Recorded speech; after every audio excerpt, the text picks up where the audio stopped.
विधाननगर नगर निगम की 40 number ward की पार्षदा एवं एमएमआईसी तुलसी सिन्हा के नेतृत्व में एक भव्य रक्तदान शिविर का आयोजन किया गया। हर वर्ष की भांति इस वर्ष भी पार्षदा के नेतृत्व में भव्य रक्तदान शिविर का आयोजन किया गया, जहां पर कई लोगों ने रक्तदान कर इस शिविर को सफल बनाया। इसी के साथ साथ तमाम इलाके वासियों के लिए इस दिन इस शिविर में निशुल्क स्वास्थ्य चेकअप कैंप का भी आयोजन किया गया था, जिसका सभी ने भरपूर लाभ उठाया। इस दिन यहां पर कक्षा 10वीं एवं 12वीं में अव्वल आए छात्र छात्राओं को भी सम्मानित किया गया। इस दिन इस कार्यक्रम में मुख्य अतिथि के रूप में विधाननगर विधानसभा के विधायक एवं राज्य के दमकल मंत्री सुजीत बोस, विधायक शोभनदेव चट्टोपाध्याय, विधायक तापस चैटर्जी, विधाननगर नगर निगम की मेयर कृष्णा चक्रवर्ती सहित अन्य वार्ड के पार्षद समाज सेवी मुख्य रूप से उपस्थित थे। এটা আমার কাছে বরাবর আমি আসি, বিশেষ করে তুলসী আমাদের খুবই পরিচিত দীর্ঘদিনের, ওকে তো আমি ইউনিয়নের দায়িত্ব দিয়েছি। তুলসী শুনলেন আপনারা, ভালো দায়িত্বশীল মানুষ। তার সঙ্গে সঙ্গে এই যে প্রোগ্রামটা করে, এটাও খুব ভালো একটা প্রোগ্রাম, মানবিক প্রোগ্রাম। বহু মানুষ বিপদে পড়লে ছুটে আসে, কাঠ দিতে আসে, এটা প্রাথমিক বেসিক কথা। আর দ্বিতীয় কথা যেটা আমি বললাম, এই রক্তদান আমাদের শিক্ষা দেয় যে আমাদের কিন্তু বিভাজন যেটা করে দিচ্ছে কিছু কিছু মানুষ, কিছু কিছু দল, এটা অত্যন্ত অন্যায় করছে। আমাদের সমাজ এই বিভাজনে বিশ্বাস করে না। যুগ যুগ ধরে যারা ভারতবর্ষের মানুষ, তারা আজকে তাদেরকে আজকে ঘৃণার একটা জায়গায় নিয়ে যাওয়ার চেষ্টা হচ্ছে। এটা অন্যায়, এটা অপরাধ। আমরা এই রক্তদানে এই শিক্ষাটাও যেন পাই যে আমাদের রক্তের মধ্যে কোনো পার্থক্য নেই। রক্তের মধ্যে যখন কোনো পার্থক্য নেই, হিন্দু মুসলমান শিখ খ্রিস্টানের, তাহলে কিসের ভিত্তিতে বিভাজন হয়?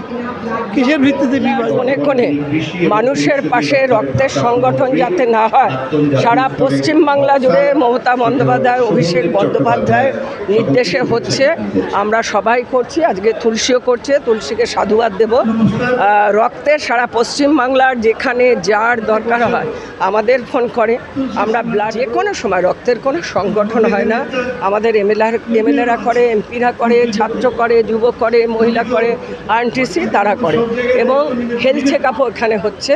এটা সবথেকে বড় যে মানুষের শারীরিক কোনো অসুস্থতা যদি থাকে, সেটাকে সে প্রোটেকশান, সে চিকিৎসা করবার সুযোগ পায়। খুব ভালো উদ্যোগ।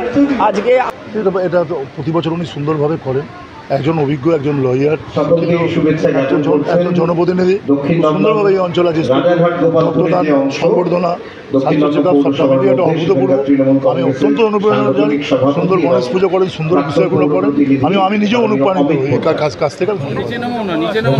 বলা যেতে পারে এবং অত্যন্ত বরিষ্ঠ ব্যক্তিত্ব, বিধায়ক, রাজ্যের মন্ত্রী মাননীয় শোভনদেব চট্টোপাধ্যায় মহাশয় উপস্থিত আছেন। আমাদের বিধাননগর কর্পোরেশন, যার নেতৃত্বে আমরা উন্নয়নের কাজ করি, মহানগরী, এবং আমাদের অত্যন্ত প্রিয় দিদি কৃষ্ণা চক্রবর্তী উপস্থিত আছেন। এখানে আমাদের দীর্ঘদিনের পরিচিত আপ্লুত এবং যারা রক্তদান করেছেন তাদের কাছে কৃতজ্ঞতা জানাই যে তারা আজকে দিনে এসে মানবিকতা দান করেছে।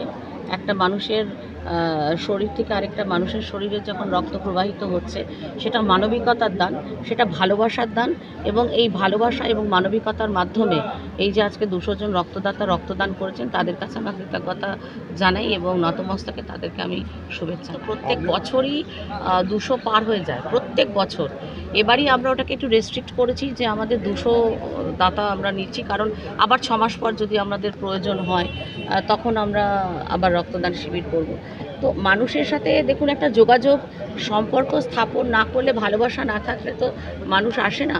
সেটা সারা বছর স্থাপন করার লক্ষ্যে আমি কাজ করে যাই, তাদের পাশে থাকার চেষ্টা করি। আমি দেখুন, আজকের আমাদের রক্তদান ফেলিসিটেশন অফ স্টুডেন্টস, এবং তার সঙ্গে আমাদের স্বাস্থ্য পরীক্ষা শিবির ছিল।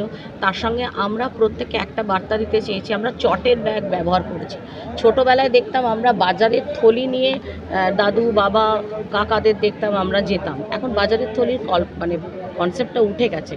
তো চটের ব্যাগ দিয়ে আমি মানুষকে এটা বোঝানোর চেষ্টা করেছি একাধারে যে প্লাস্টিক ব্যবহার করবেন না। এই যে কিছুদিন আগে বৃষ্টিতে জল জমেছে, আমরা জল পরিষ্কার করতে গিয়ে দেখছি সমস্ত শ্যাম্পুর পাতা, প্লাস্টিক এগুলোর ভেতরে জমে গেছে।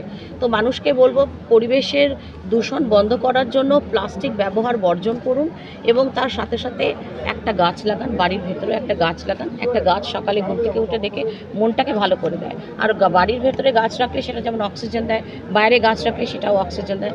গাছ লাগান, পরিবেশকে ভালো ভারসাম্য রাখুন আর প্লাস্টিক ব্যবহার বর্জন করুন।